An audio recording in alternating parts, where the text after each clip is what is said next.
Bonjour à tous, j'espère que vous allez bien. Bienvenue dans ce Day Trading Roadmap. Comme tous les matins, on fait un point sur les plans qu'on vient de faire dans le Morning Live, l'émission dans laquelle nous faisons toutes nos analyses tous les matins avec les membres de l'école Livestream Trader. Eh bien, pas très différent de la vidéo d'hier. On est toujours sur le même registre. Les marchés qui sont très haussiers. Un marché qui attend particulièrement demain, parce que demain, c'est l'inflation américaine qui sera publiée, très observée par la Fed. Le marché a déjà pris conscience que la Fed prendra peut-être son temps dans son cycle de baisse de taux. Et du coup, l'inflation demain va être très importante. Il ne faut pas que l'inflation soit trop au-dessus du consensus, puisque ça pourrait inviter la Fed à traîner encore plus, et donc pas très bon pour les indices. À l'inverse, si l'inflation est bonne, voire en dessous, ça pourrait inviter la Fed à être peut-être se permettre d'être un peu plus rapide dans sa baisse de taux. Donc ça va être important. Aujourd'hui, on n'a pas trop de news. Donc voilà, on a le champ libre, mais il est probable que les indices attendent le chiffre de demain. Quoi qu'il en soit, le DAX, il est toujours haussier. Il y a cette résistance 17 120-130 juste au-dessus de la tronche, un record historique, 3 fois, 4 fois touché.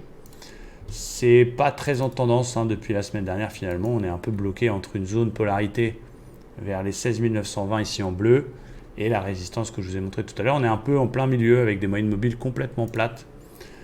J'avais 3 plans pour la journée. Mon plan DAX un peu plus safe, c'était d'acheter plutôt sur des replis, soit plus bas dans la polarité vers les 920, soit pourquoi pas sur un retest des plus bas de vendredi. Il y avait un plan un peu plus joueur. J'ai pris le top historique, j'ai pris le plus bas de vendredi. Ça nous fait un Fibo, ce serait cassure 61,8 pour aller chercher les 100%. C'est un peu plus agressif parce qu'on est en milieu de range.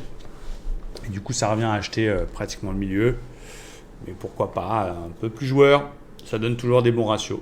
Et attendre éventuellement pour les autres que ça casse le range par le haut.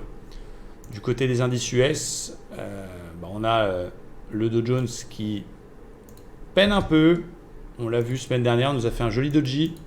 Regardez, très joli doji hebdo. Donc, ce qui nous montre que voilà, le marché attend. Alors après, voilà, il est venu quasi en ligne droite de 32 700 pour aller à 39 000. Donc quand même, c'est normal qu'il marque un peu une pause à l'approche de chiffres majeurs. Évidemment, la dernière vague de hausse est beaucoup plus limitée que la précédente. Il y a moins de bougies impulsives, mais mine de rien, ça monte tout doucement, progressivement. Moi, je vois bien un joli canal là, ici, haussier, qu'on verra même mieux en une heure. Vous avez vu, c'est propre. Ça évolue dans ce canal, ça respecte mes bandes pour l'instant. Alors bien sûr, l'inflation demain peut tout changer. C'est pour ça qu'il ne faut pas avoir de conviction très forte, parce que sinon ça s'appelle un biais et on n'est plus très objectif. Mais pour l'instant, j'ai plutôt envie de suivre cette tendance de fond encore pour cet après-midi. Il y a une zone qui me plaît bien ici, c'est le bas de ce fameux canal 1 heure. Donc avec une première polarité intéressante vers les 650. Après on n'est pas dans les bisounours, donc il ne va pas venir au point près. Il peut faire un petit excès. Vous avez vu ici, il y a un point bas intéressant à aller rechercher pour essayer de payer. Si on a un beau signal, par ici ce serait super bien. Pour cet après-midi, c'est un peu plus joueur parce qu'on est passé en flux baissier, on est sous les moyennes mobiles, mais c'est tellement solide et tellement beau canal que je me l'accorderai. Plan un petit peu plus agressif, c'est il ne va pas chercher notre zone, il repasse les moyennes mobiles, il casse le précédent plus haut.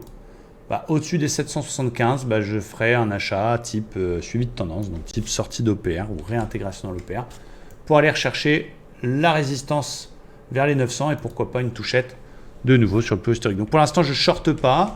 Bien sûr, le marché peut se retourner, on en a conscience. D'un côté, on n'a pas envie d'être le dernier con à payer, mais on a conscience que trend is your friend et que bien sûr, en fin de tendance, quelqu'un qui suit la tendance, si elle se retourne, il a un peu moins raison. Il faut en avoir conscience, c'est pas forcé, mais plutôt la suivre. Côté Nasdaq, il est en pleine bourre, pleine forme, technologie au beau fixe. Très haussier. Pour les amateurs, vous pouvez tracer pas mal de choses. Alors, on va se mettre en 4 heures, ça va être plus clair pour vous. Je vois pas mal de choses sur mon graphique. Je vais vous résumer tout ça. Alors, première chose, pour ceux qui connaissent la stratégie des vagues d'Elliott, ça donne un mouvement haussier, correction, haussier, correction, haussier en cours. Donc, on est en pleine vague 5. Là, elle est très belle, cette configuration Elliott, parce que le point 2 corrige 50% de la vague 1. La vague 3 n'est pas la plus petite et le point 4 n'est pas sous le point 1. Donc on est en Elliott. Elliott ne nous dit pas à quel moment le point 5 va arriver. Et quelle est la fin de la vague 5. Mais on est en pleine vague 5. Quel est l'objectif? Toujours très difficile à définir. Moi j'aime bien cette petite oblique là que j'ai tracée. Alors ça touche que 2 points, mais vous voyez ici là, je passe aussi par ce point là. Ça nous donne une petite marge encore. Pourquoi pas d'aller chercher vers les 18 200, c'est mon objectif court terme. Donc plutôt des achats du côté du Nasdaq.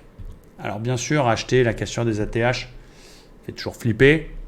On verra si cet après-midi on a une belle sortie d'OPR bien propre, quelque chose pour aller chercher ma zone. Je serais plus à l'aise dans un achat sur repli au plus proche du support qui passe pratiquement par tous les points bas ici. Donc on va dire vers les 950, ce serait pas mal. Et en cas de correction un peu plus marquée, il y a une petite polarité qui me plaît aussi vers les 860. Donc c'est les 3 niveaux que je vais surveiller. Je vous avoue que je ne serais pas très à l'aise dans un achat sorti d'ATH, mais si c'est très propre, pourquoi pas, on verra cet après-midi. Quel est l'indice qui nous donnera une belle opportunité entre le Nasdaq et le Dow Jones, qui sont mes actifs que je traite principalement. J'espère que mes plans vous aident. Ça reste de l'analyse technique. On n'a pas tout le temps raison, malheureusement. Mais voilà, mon point de vue. Merci à tous, très bonne journée et à bientôt.